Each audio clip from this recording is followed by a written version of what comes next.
Halo semuanya, baiklah saya akan memberitahu cara menguji data reliabilitas dan validitas. Jadi pada video kali ini, pertama-tama kita harus mengetahui apa itu sih data uji reliabilitas dan apa itu data validitas. Jadi uji data validitas menggunakan teknik korelasi, sedangkan data uji reliabilitas yaitu menggunakan untuk mengetahui sejauh mana hasil pengukuran konsisten apabila dilakukan dengan pengukuran 2 kali atau lebih. Tetapi hasilnya tetap konsisten atau tidak berulang-ulang gitu. Jadi teknik yang digunakan untuk data uji reliabilitas ini yaitu adalah teknik AlphaCost. Teknik AlphaCost ini menggunakan untuk menentukan apakah suatu instrumen atau reliabilitas tidak bila jawaban direspon dan berbentuk skala seperti 1 atau banding 3 atau 1 banding 5 yang menginspirasikan penilaian sikap atas kriteriakan suatu instrumen penelitian dikatakan reliabilitas jika konsisten lebih dari 0,6. Di sini saya sudah mengumpulkan beberapa data yang telah saya kumpulkan. Maksudnya di sini terdapat saya sudah memiliki datanya. Sekarang kita uji lagi dengan menggunakan metode uji reliabilitas dan validitas. Pertama kita lakukan ialah copy seluruh data yang ada pada tabel tercantum di sini. Sebanyak 30 data yang akan kita copy.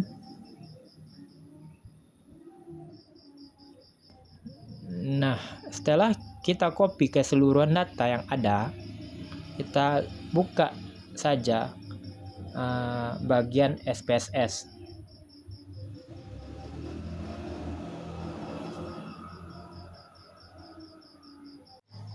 Setelah di bagian SPSS-nya kita sudah buka atau sudah kita klik tadinya menu. Nah, di bagian tampilan ini data yang telah kita salin tadi di Excel kita copy di sini, letakkan kursor di angka 1, lalu paste variabel name kita ambil. Nah, di sini sudah terlihat kan beberapa data yang telah kita copy tadi. Nah, di sini kita harus mengubah salah satunya, yaitu ambil di bagian variabel view. Lalu di bagian ini ada beberapa yang akan kita ubah.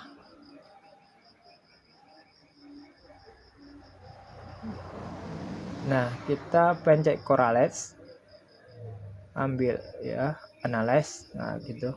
Nah, data ini kita pindahkan ke bagian variabel dari kelas 1 sampai kelas 5 tersebut.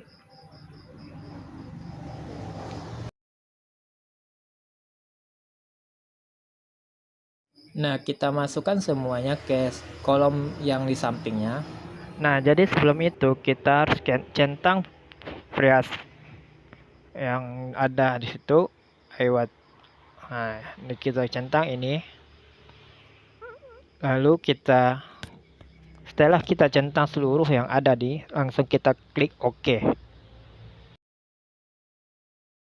Nah, setelah kita masuk ke bagian OK, nah disinilah hasil yang kita buat tadi.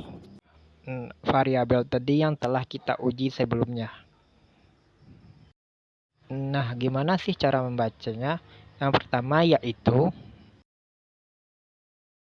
pertama kita cari dulu R respondennya. Ialah sebanyak 30 data tadi yang kita lihat. Nah, di sini ada present Korea. Ini responden yaitu sebanyak 30. responden itu dikurangi 2, jadinya 28. Nah, setelah itu kita carilah di bagian uji validitas yang ini. Dan kan respondennya itu 28. Nah, disinilah kita buka kita cari yang 28 tadi. Yang saya bilang tadi kan 30 dikurang 2, ya dikurang 2 yaitu 28 ya kan. Nah, disinilah kita cari.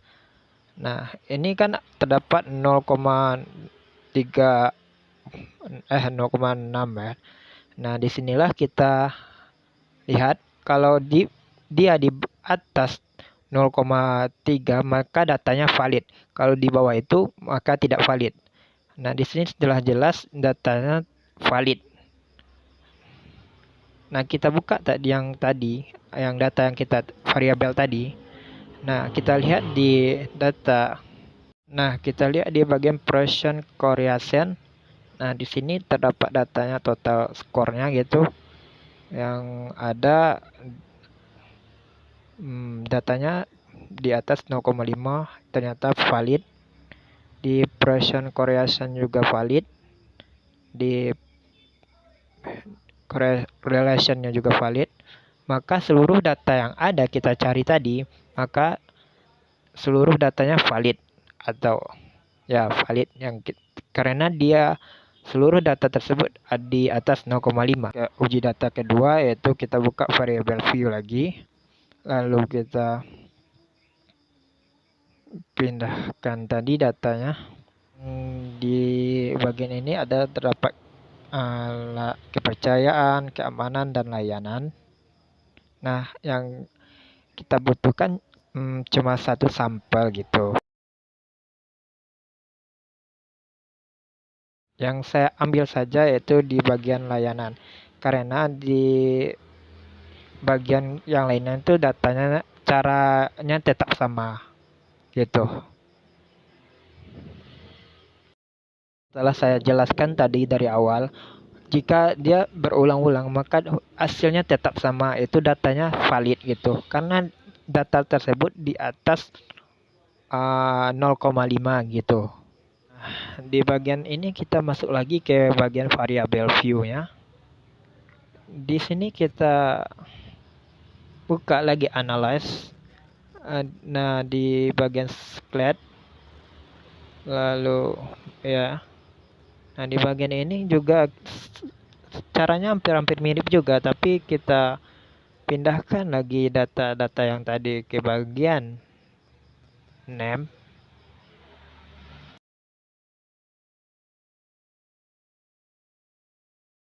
Kita masukkan 5 bagian ini ke bagian items. Setelah kita masukkan, terus kita langsung saja tekan OK.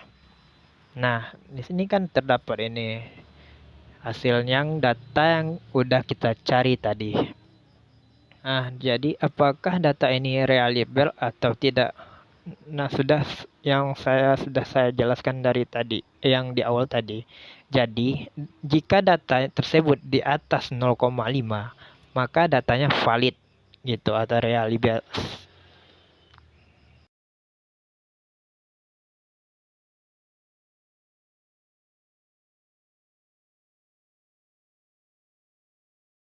Statistis ini adalah menunjukkan datanya 0,02. Jadi datanya reliable gitu. Oke, baiklah, sekian video pada kali ini. Mohon maaf jika kata-katanya atau kurang penyampaiannya, mohon dimaklumkan. Assalamualaikum warahmatullahi wabarakatuh.